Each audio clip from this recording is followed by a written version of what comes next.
couple months ago, I had the privilege of going away for a few days for a retreat to an Episcopal retreat center in Connecticut. And they had 6 donkeys on their property. And I just fell in love with them. They were the sweetest creatures. They just would come up. We couldn't feed them, but like they just put their head like, you know, so you could pet their nose. And during the retreat, you could hear them braying somewhere off on the property. And I took a bunch of pictures and I texted them to Danielle. And I was like, St. John's needs donkeys. And this Trinity has these donkeys as a donkey sanctuary. You know, sometimes when donkeys need to be retired or they can't work anymore, or just to save them from the slaughterhouse. So that's why Trinity had these donkeys, and they had signs up about them. One of which being like, Christians having donkeys is a really good thing because, you know, Jesus on Palm Sunday rode on a donkey, right? And so they're good biblical animals that we should take care of. And then there are a few other things that I learned about donkeys back in February. One is that some places, some like farmers, ranchers will use donkeys to protect their livestock, their chickens, their poultry, and even their sheep, because donkeys are fighters, stubborn, right? But they're also fighters. They protect sheep from predators. Now, if that isn't a biblical metaphor for Jesus, right, taking care of his sheep and protecting us from predators. Actually in Denver, they have like sheep in the fields around to keep the grass from growing up too high. And they have donkeys out there with the sheep to keep them safe from coyotes. And something else I learned interesting about donkeys is if we were one of those churches with a big screen here, which I won't do because Martha would fire me. But if we had a big screen, I would show you the picture of the back of a donkey, and along their like spine and across their shoulders, their hair stands up and makes a cross. Yeah. So 2,000 years ago, Christians were like, donkeys were meant for Christianity, right? I mean, donkeys have had crosses on their back since they first were evolutionized, you know, but we saw that cross and we said, it's there because Jesus rode on a donkey, right? So this is why you will see at some point me asking you for money so we can have donkeys here. I just need to convince the property committee, you know, that this is something we need. No, you know, we remember donkeys, especially on this day, because, right, where we read in the Bible in the story, as we began it over in the parish hall, about Jesus riding on a donkey, right? And our Christmas cards have images of Jesus's mom also riding on a donkey, right? And we think that the reason Jesus is riding on a donkey is because he is... Why does Jesus choose a donkey and not, you know, humility? Very good. Humility, right? That Jesus is humble. And in one of the Gospels, it even says that, like, here comes your king, O Israel, humble and riding on a donkey, on a colt, the foal of a donkey, which actually comes from the prophet Zechariah. And so we think, oh, of course our humble king came riding to us humble on a donkey. And as a sort of a counter image to, you know, a regal king like Caesar or Pilate the governor, who would be riding on a war stallion. And that's true. That is true.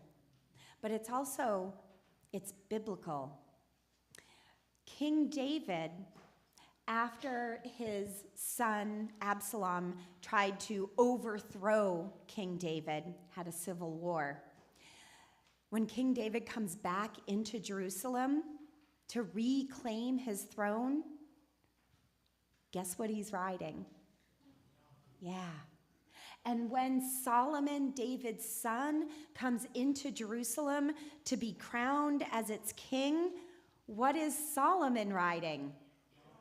A donkey. So when Jesus on Palm Sunday comes riding into Jerusalem on a donkey, is it only for humility? It's for our salvation, but it's because he's king. Because that's what Israelite kings ride when they are coming into Jerusalem. It's a political statement. It's a protest statement that Jesus is doing. And how do we know this? Because there are really wonderful biblical scholars out there who write books that I can read and then tell you this. John Dominic Crossan and Marcus Borg wrote a book almost 20 years ago. I think it's called like The Final Week or The Last Week of Jesus' life. And in that book, they describe what's happening in Jerusalem on this day. And we forget it because it's been 2,000 years for us. And it's not in the Gospels because the Gospel writers didn't need to include that information, right? Like if we were to tell a story about how, we're driving in our cars, we never tell people, and you have to stop at the gas station when the empty light comes on, right? Why? Because we all know that. We don't have to include that detail, that on a cross-country trip, every 326 miles, we had to stop to fill up our tank. The gospel writers didn't tell us about the main parade that was happening in Jerusalem that very same day, because everybody already knew, because everybody was occupied by Rome. And what was happening in Jerusalem that day was that Pilate was coming into Jerusalem having a parade of military might. Because remember, this is the week of the Feast of Passover for the Jewish people. It's important for us to remember that. Passover is the main Jewish religious holiday. It was so important that people would come from all over the known world on pilgrimage to Jerusalem. Jerusalem was a big city. It had 50,000 people. And back then, that was one of the largest cities around. The weeks surrounding Passover, that city would swell with an additional 150,000 people. It would triple in size, right? And they are all coming there for one thing, to remember that their God gave them liberation and freedom against an empire that was oppressing them.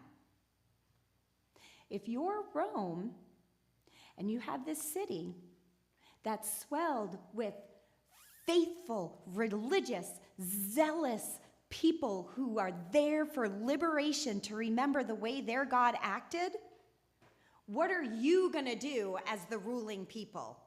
Are you like, we're just going to leave the city and go on vacation?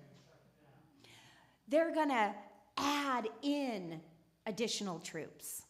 They're going to send additional legions of soldiers there so that when the Jewish pilgrims are there, they're going to see Rome's military might and be reminded that maybe your God acted 2,000 or 1,000 years ago, but now you're ours. You're under our rule. And so Pilate, on this day, as the Roman governor, is on his war stallion, decked out in gold and jewels, with legions of army and soldiers parading through Jerusalem with, drums and chariots and war machines that they're pulling through to remind the Jewish people that they are oppressed, that they are subjugated, that they don't have freedom. And the crowds are watching that. And maybe they're cheering because they're afraid, but they're not cheering because they want Rome there. Meanwhile, in Jerusalem, somewhere else, is a protest parade. And in that, a man comes riding in on a donkey, on an animal that King David rode in on, and the people are protesting, and they are saying, "Hosanna, son of David. Save us, son of David." They want to be saved from the empire. It is a protest. Imagine Washington, D.C., our own capital. Imagine a parade that happens, a military might with tanks rolling down and, marching bands and all of that, right? And we're showing everybody how powerful we are. And on another part of the city is a protest happening, a smaller parade of marchers that are protesting against that military might. Okay? Maybe they're the people of the formerly enslaved, right? And they're saying, "Remember, this country's wealth was built on us." Or maybe they're Native Americans and they're saying, "Remember, we were here first." Or maybe it's people without jobs or without health care or LGBTQ or whoever it is who are saying, "Remember, we're here too." Okay? And so in Jerusalem that day are two parades. There's the way of Jesus, which is a way of peace, a way of bringing God's kingdom, a way of saying each one of us is brought together as God's children, and there is enough for everyone. There's enough. And then there's the way of empire, which is a way of power and oppression and separating us and violence and poverty. That's what's going on. So when the Pharisees are saying to Jesus, "Quiet down your disciples. They should not be shouting, 'Our king is here, our king is here.'" Right? They're not jealous that Jesus has these followers. They're like, "Holy crap, Rome is going to hear you. And Rome is going to wipe us out. You need to calm it down." And Jesus says, "No, the stones would shout it. This is God's way."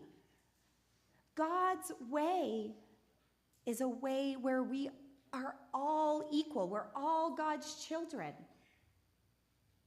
And that's what Palm Sunday is all about. We wave our palms and we kind of forget that. Right? But it's a Sunday of choice. Which parade do we want? The parade of empire? Or the way of Jesus?